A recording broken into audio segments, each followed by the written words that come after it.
reality for many Americans who have a family member or loved one suffering with a severe mental illness, but who categorically refuses to get help. Sometimes that loved one is living on the street. Well, now, in just a matter of days, new mental health courts will be coming to some major counties in California, including Los Angeles and San Francisco. They are very controversial.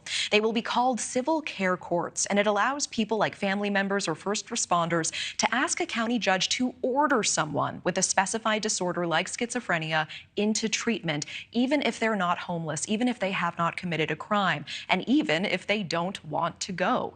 It launches next month in 8 counties before expanding to the rest of California. This proposal pitched by Gavin Newsom in a state that, of course, has ballooning homelessness. And this week, the Senate unanimously agreed. But as we mentioned, it is not without controversy. Opponents say involuntary mental health treatment is a violation of a person's rights. To delve into this, we want to bring in Veronica Kelley, Behavioral Health Director for Orange County. Veronica, thanks so much for being here. Thanks for having me. And Veronica, you say that this care court that can compel someone to go into treatment against their will is not the program you would have created to improve the mental health system. Why is that? Why is it flawed?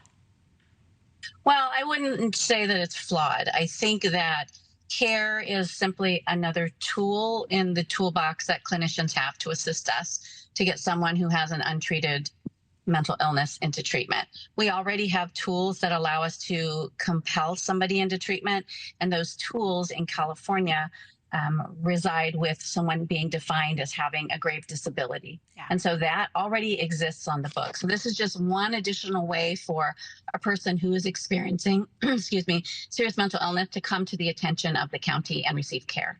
Well, I mean, I'm from California as well, and what would you say to people who look at the state's just out of control, ballooning mental health crisis, and it intersects with homelessness as well, and this huge population of people who are really grappling with serious mental illness and refuse to and may never receive treatment? How then to address that? Well, I think it's important to realize that not everyone who's unhoused has a serious mental illness.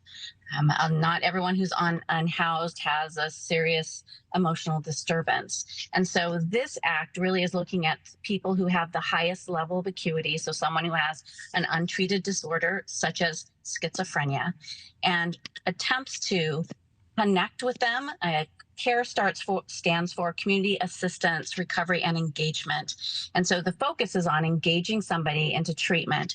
What we know and what we found out in some of our surrounding counties is that on average, it takes about 20 face-to-face visits with a person who doesn't want treatment, who is housed, to accept treatment. And for someone who is unhoused, it takes about 40 face-to-face visits. So what we know is we can do it. It's just that our communities want to see people off of the streets right now. And unfortunately, they're lumping everyone on the street into that category of having an untreated mental illness, which is not accurate. Yeah, I appreciate that distinction. It's an important one. Veronica Kelley, I appreciate your work and time. Thank you so much. Thank you. Thank you for watching. Go to newsnationnow.com to find News Nation on your television provider. And don't forget to click the red subscribe button below to get more of News Nation's fact-driven, unbiased coverage.